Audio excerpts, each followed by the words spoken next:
খুলিকাত লাকুম ওয়া আনতুম খুলিকতুম লিল আখিরাহ।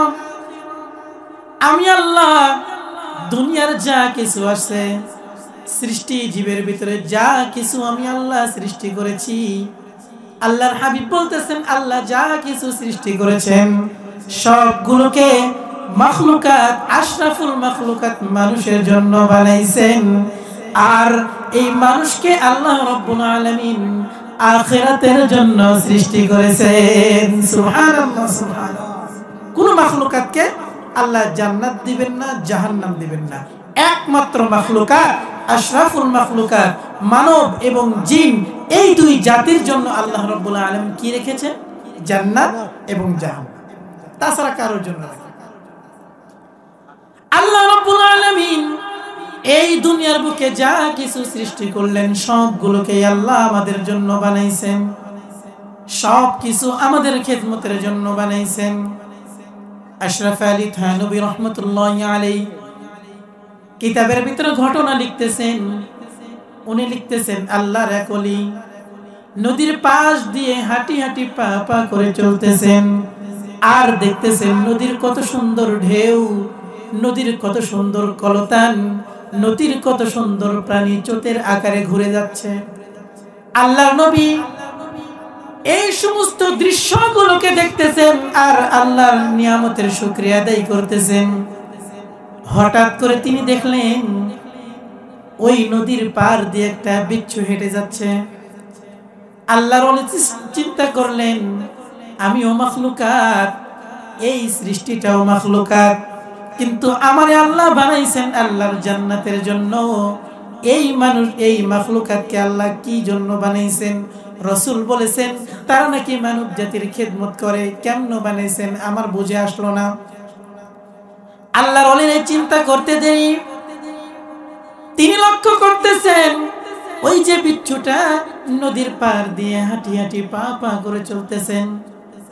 হঠাৎ করে দেখলেন নদীর ভিতর থেকে একটা ঢেউ কচুরি পানাটাকে নদীর কিনারায় নিয়ে আসছে। আল্লাহর ওলি বিচ্ছুর দিকে তাকায় আছেন, তো দেখলেন বিচ্ছুটা লাফ দিয়ে কচুরি পানার উপরে উঠে গেছে।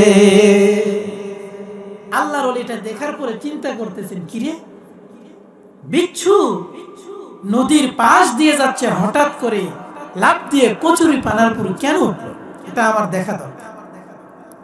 আল্লাহর ওলি লক্ষ্য করতেছেন, তিনি দেখতেছেন নদীর একটা একটা ঢেউ থেকে নদীর মাঝখানে নিয়ে যাচ্ছে। তিনি চিন্তা করলেন হয়তোবা বিচ্ছুটা ডুবে মারা যাবে, আমি বিচ্ছুটাকে বাঁচাবো। আল্লাহর এক মাখলুকাত আমার কারণে বেঁচে গেল, হয়তোবা এর কারণে আল্লাহ আমাকে মাফ করতে পারে। যাব, আমি দেখব বিচ্ছুটা যেন পানির ভিতরে ডুবে না যায়। আল্লাহর ওলি এই চিন্তা করে নদীর কিনারা থেকে একটা নৌকা ভাড়া করলেন, দেখি এই বিচ্ছুটা নদীর মাঝখানে গিয়ে কি করে। কারণ আল্লাহর হাবিব বলেছেন আদ-দুনিয়া খুলিকাত লাকুম ওয়া আনতুম খুলিকতুম লিল আখিরাহ। দুনিয়ার সব কিছুকে আমি আশরাফুল মাখলুকাতের জন্য বানাইলাম, আর তোমাদেরকে আমি বানাইছি আখিরাতের জন্য। তো দেখি আল্লাহ রাব্বুল আলামিন এই বিচ্ছুটাকে মানুষের জন্য কেমনে বানাইছেন। আল্লাহর ওলি নৌকা ভাড়া করে নিয়ে তিনি নদীর ভিতরে চলতে শুরু করলেন। আর আল্লাহর ওলি চলতেছেন আর কাঁদতেছেন, চোখ দিয়ে তার ঝরঝর ঝরঝর করে পানি বের হচ্ছে। তার কারণ তিনি সৃষ্টি জগৎকে দেখতেছেন আর চিন্তা করতেছেন আহারে, আমার এই নদী পার হওয়ার জন্য, নদী পারাপারের জন্য আল্লাহ রাব্বুল আলামিন আমার জন্য নৌকার ব্যবস্থা করেছেন, কিন্তু এই বিচ্ছু নৌকা পার কেমনে হবে? এই জন্যই কচুরি পানাটাকে আল্লাহ ওয়াজহাতা বানান নাই, এটাকেও আল্লাহ রাব্বুল আলামিন মানুষের খেদমতের জন্য বানাইছেন। কি জন্য বানাইছেন? কয় এই কচুরি পানা কত গরু ছাগল ভেড়া বকরি খায়, এইগুলো খাওয়ার পরে ওই ছাগল ভেড়া বকরি গরু মানুষকে দুধ দেয়, ওই দুধটাও মানুষেরা খায়। আওয়াজ দিয়ে বলেন ঠিক কিনা? ঠিক। এগুলো কেন? তিনি চিন্তা করতেছেন আমি যে নৌকা পার হইতেছি, আমার পার হওয়ার জন্য আল্লাহ নৌকার ব্যবস্থা করছেন, আর এই বিচ্ছুকে আল্লাহ রাব্বুল আলামিন নৌকায় দিয়ে পার করেন নাই, বরং কচুরির পানাটাকে বিচ্ছুর নৌকা বানাইয়া আল্লাহ রাব্বুল আলামিন নৌকা পার করাইতেছেন। সুবহানাল্লাহ বলেন সুবহানাল্লাহ। বিচ্ছুকেও আল্লাহ রাব্বুল আলামিন অচেতা বানান নাই। যদিও বিচ্ছু অনেক সময় মানুষকে দংশন করলে মানুষের কষ্ট হয়, আল্লাহর ওলি চিন্তা করতেছেন আর কাঁদতেছেন, কারণ তিনি আল্লাহ রাব্বুল আলামিনের নিয়ামতগুলো দেখতেছেন আর আল্লাহর শুকরিয়া আদায় করতেছেন। হঠাৎ করে বড় একটা ঢেউ এসে কচুরির পানার উপরে যে বিচ্ছুটা ছিল এই পার থেকে ওই পারে নিয়ে গেলেন। আল্লাহর ওলিও নৌকা থেকে নেমে পড়লেন, দেখি বিচ্ছু কোন দিকে যায়। আল্লাহর ওলি দেখলেন মরুভূমির ভিতর দিয়ে বিচ্ছু যাচ্ছে, দৌড়াইতেছে দৌড়াইতেছে। আল্লাহর ওলিও পিছে পিছে যাচ্ছেন, দেখি এই বিচ্ছুটা কোথায় যায়, কি করে, আমি এটা দেখতে চাই। বিচ্ছুর পিছ আমি আজকে ছাড়বো না, দেখবো কি করে সে। হঠাৎ করে তিনি দেখলেন মাঠের ভিতরে একটা সুন্দর গাছ লাগানো, অনেক বড় গাছ।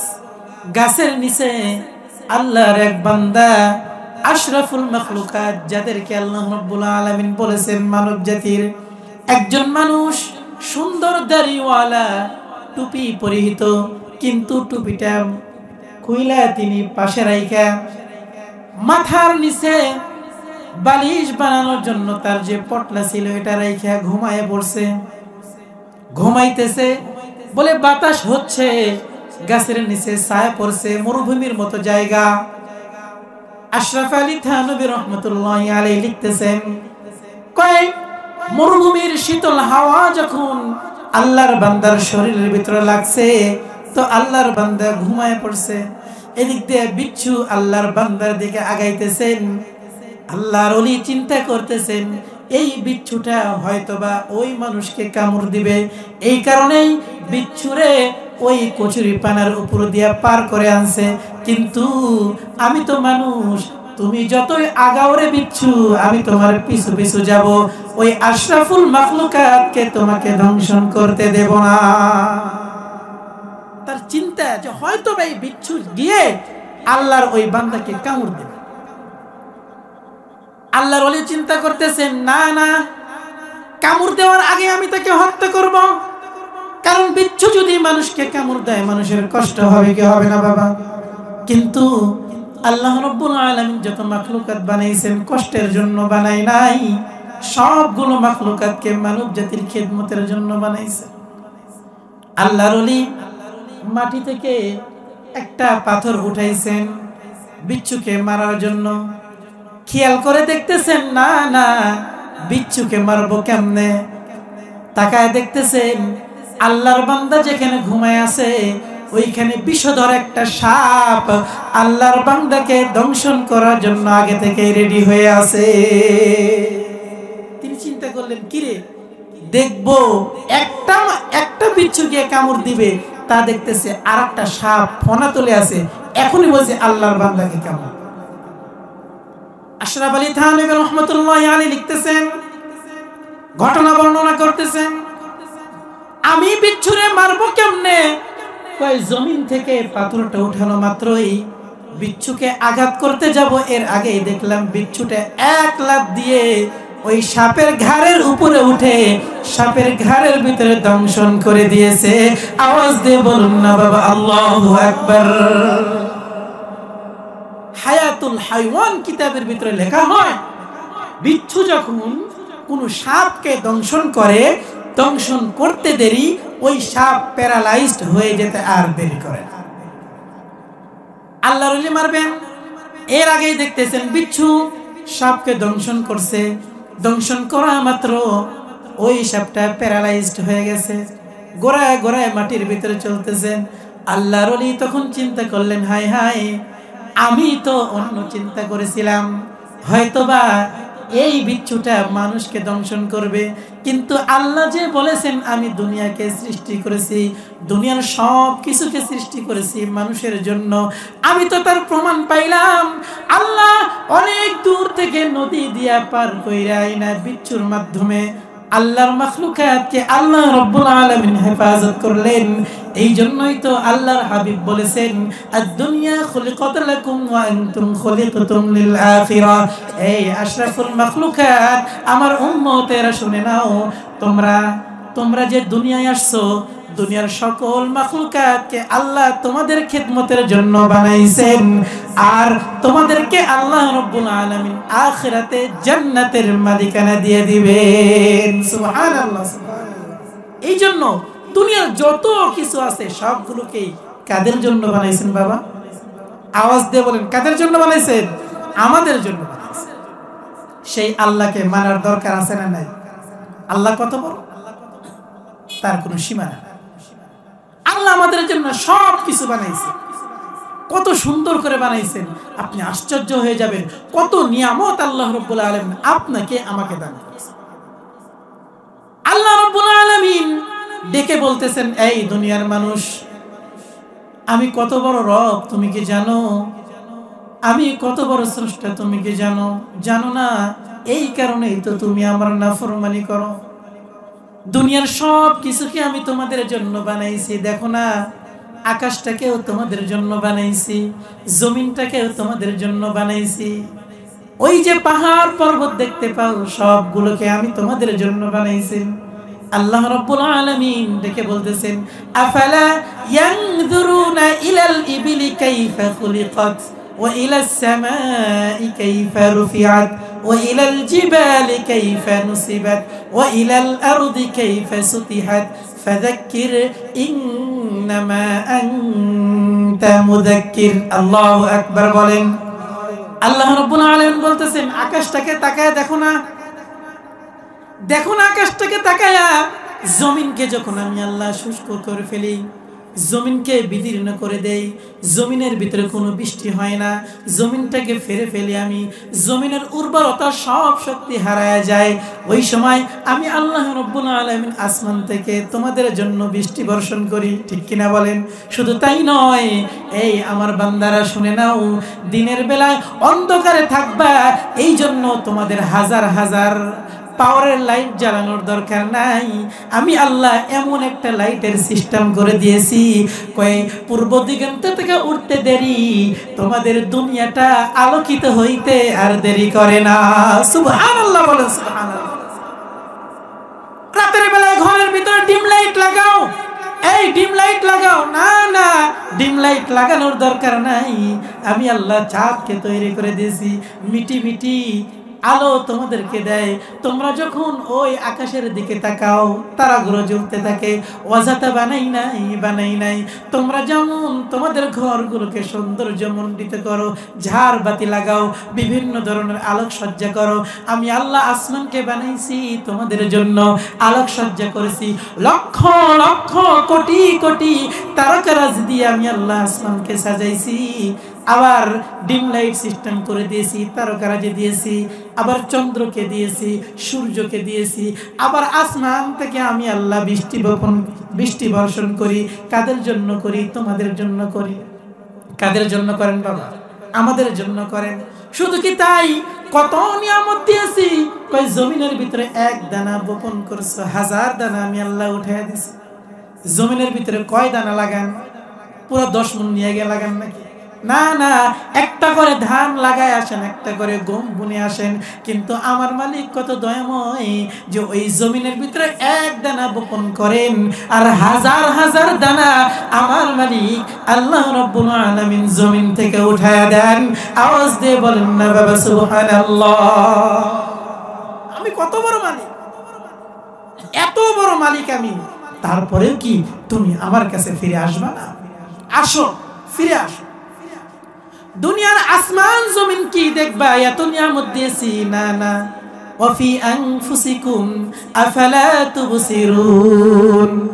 তোমার দুনিয়া দেখতে হবে না, আসমান দেখতে হবে না, জমিন দেখতে হবে না, পাহাড় দেখতে হবে না, কোনো পর্বত দেখতে হবে না। ওয়াফি আনফুসিকুম, তুমি তোমার নিজের দিকে দেখো, কি বলেন আল্লাহ, তোমার নিজের দিকে দেখো, দেখো না কত সুন্দর করে আমি আল্লাহ বানাইছি।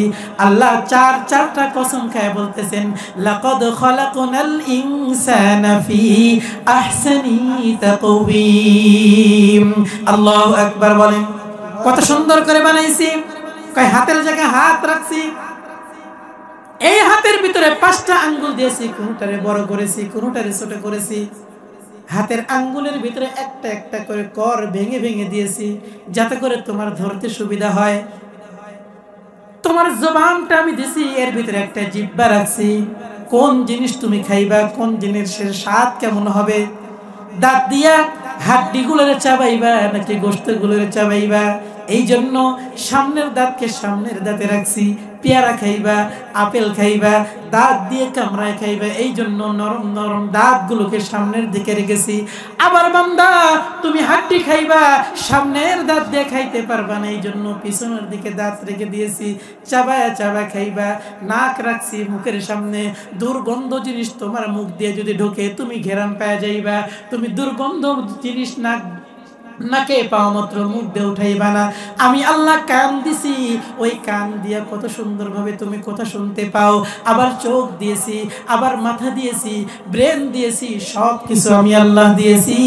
এত নিয়ামত দিলাম রে বান্দা, দুনিয়ার নিয়ামত গুলোকে যদি নাও দেখো, ওয়াফি আনফুসিকুম, তোমার ভিতরে যতগুলো নিয়ামত আমি আল্লাহ রাব্বুল আলামিন দিলাম, আফালা তুবসিরুন, লক্ষ্য করো, লক্ষ্য করো, খেয়াল করো, খেয়াল করো, দেখো কত নিয়ামত দিয়ে আমি আল্লাহ রাব্বুল আলামিন তোমারে বানাইলাম। সুবহানাল্লাহ বলেন, সুবহানাল্লাহ।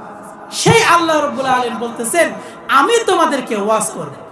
আল্লাহ ওয়াজ করবে, কি করবেন ওয়াজ? এই যে আমি ওয়াজ করতেছি না, আল্লাহ আজ থেকে 1400 বছর আগেই ওয়াজ করছেন আপনাদেরকে, আমাদেরকে। কি ওয়াজ করছেন? ওই যে আল্লাহ রাব্বুল আলামিন সূরাতুন নাহলের 90 নম্বর আয়াতের ভিতরে আল্লাহ রাব্বুল আলামিন 3টা আদেশ করেছেন। কয়টা আদেশ বাবা? আর 3টা নিষেধ করেছেন, মোট 6টা। প্রত্যেক জুমাতে ইমাম সাহেব এই আয়াতগুলো পড়ে পড়ে আপনাদেরকে শোনায়। কোন আয়াত? ওই যে সূরাতুন নাহলের ভিতরে আল্লাহ রাব্বুল আলামিন বলেন, ইন্নাল্লাহা ইয়া'মুরু বিল আদলি ওয়াল ইহসান ওয়া ইতা'i যিল কুরবা ওয়া ইয়ানহা আনিল ফাহশাই ওয়াল মুনকারি ওয়াল বাগই ইয়াইযুকুম। আল্লাহ বলতেছেন, ইয়াইযুকুম, আমি তোমাদেরকে ওয়াজ করতেছি, আমি ওয়াজ করতেছি, ইয়াইযুকুম লাআল্লাকুম তাযাক্কারুন, তোমরা যদি আসলে জ্ঞানবান হও তাহলে আমার ওয়াজগুলো তোমরা শোনো। আল্লাহ বলতেছেন আমি ওয়াজ করেছি, ইয়াইযুকুম, আমি তোমাদেরকে ওয়াজ করতেছি, ইয়াইযুকুম লাআল্লাকুম তাযাক্কারুন, তোমাদের যদি জ্ঞান গর্ব থাকে, একটু যদি ফিকির করো, একটু যদি চিন্তা করো, তাহলে দেখবা আমি আল্লাহ যেইগুলো তোমাদের দিয়েছি সবগুলোকে আমি আল্লাহ তোমাদের উপকারের জন্য দিয়েছি। আওয়াজ দিয়ে বলেন না বাবা সুবহানাল্লাহ।